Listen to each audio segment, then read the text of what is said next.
I took a little house from the Target dollar spot and a napkin from my big pack of Craftkins, and I turned it into something absolutely gorgeous. My name is Amanda with Amanda Panda Projects. Make sure that you are following my page or subscribe to my channel, depending on where you are, because I got lots of cute spring crafts coming for you.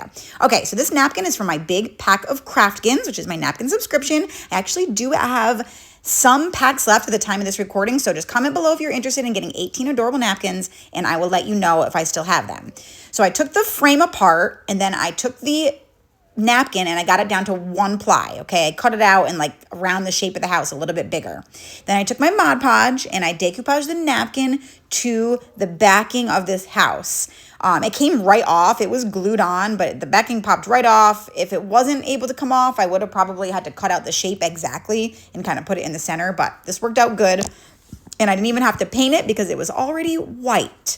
So once I had it all decoupaged down and I dried it with my heat gun, I went ahead and sanded all the edges off with my little gator sander.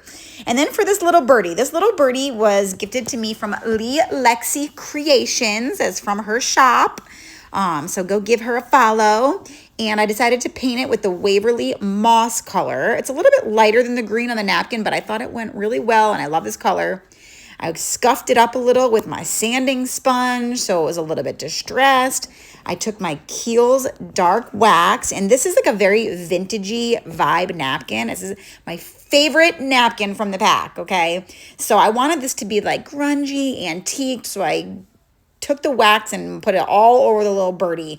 I used my finger. I used a little finger dauber. I just, went heavier in some areas, lighter in other areas, and I just kept going over and over until I was happy with how it looked.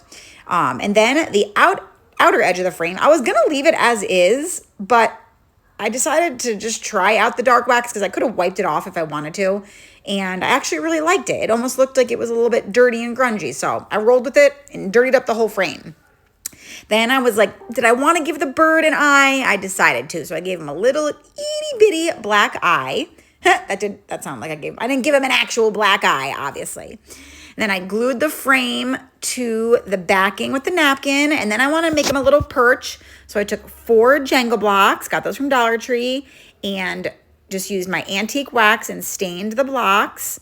I made a little shoestring twine bow for the little Tweety bird there. And then I glued the Jenga blocks together. I did 2 and 2 the long way. And then I glued those 2 together to make a little perch. So it's 4 Jenga blocks total, all glued together. And now for the bow. I know you're thinking like, a bow on this one? But yeah, I actually did a bow. And I did not put the bow where you think I was going to put the bow. I bet you're thinking I put it on top of the house, but I did not. So I ripped up my fabric. I used 2 different greens. Like I said, neither of them match the napkin exactly, but together it just looks really good with the napkin. I actually stopped this video in the middle to coffee stain that green fabric that you see right there because it was like too bright. So I coffee stained it, and then it was much better. And I used my Bodabra. I love my Bodabra. I got it on Amazon. It works fabulous. You do not need one, but I'm telling you, once you get one and you start using it, you'll never go back to regular bow making. So I just layer all the strips of fabric up. No rhyme or reason. I just alternate the colors. I added some twine on top, and then I smash it down real good with that thing because when you add a lot of fabric, the bow gets like really tall. So you want to like flatten it as much as you can.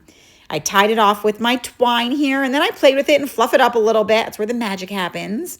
And now for the perch. I wanted to make sure it stayed on there, so I used some E6000 as well as regular hot glue. And then, of course, we got to add some Spanish moss. It's kind of like he's in a little nest there.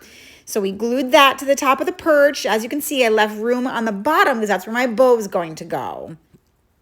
And then I stuck my bow right over there. I don't like things centered. I don't know why. I just never like things centered. I always do it like off to the right or left. So I glued it off to the right.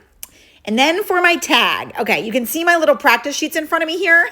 I am taking a hand lettering course by Danielle with Imperfect Dust. I'm happy to send you the link to her course. It is amazing, but it takes practice. I need some practice. I have my little cheat sheets in front of me to see how to do it. It is not perfect, but I'm getting there. At least it's legible and it's cute. I've been wanting to handwrite tags forever.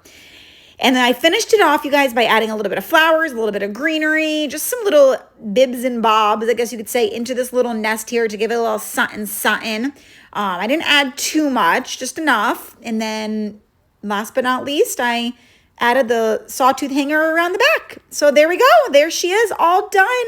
This is so darn cute. My favorite napkin from the pack. Like I said, I have extras of these packs. If you want to get in on 18 adorable napkins, send me a message, comment below. I will let you know. Otherwise, let me know, what do you think of this one? I hope that you are inspired for spring craft.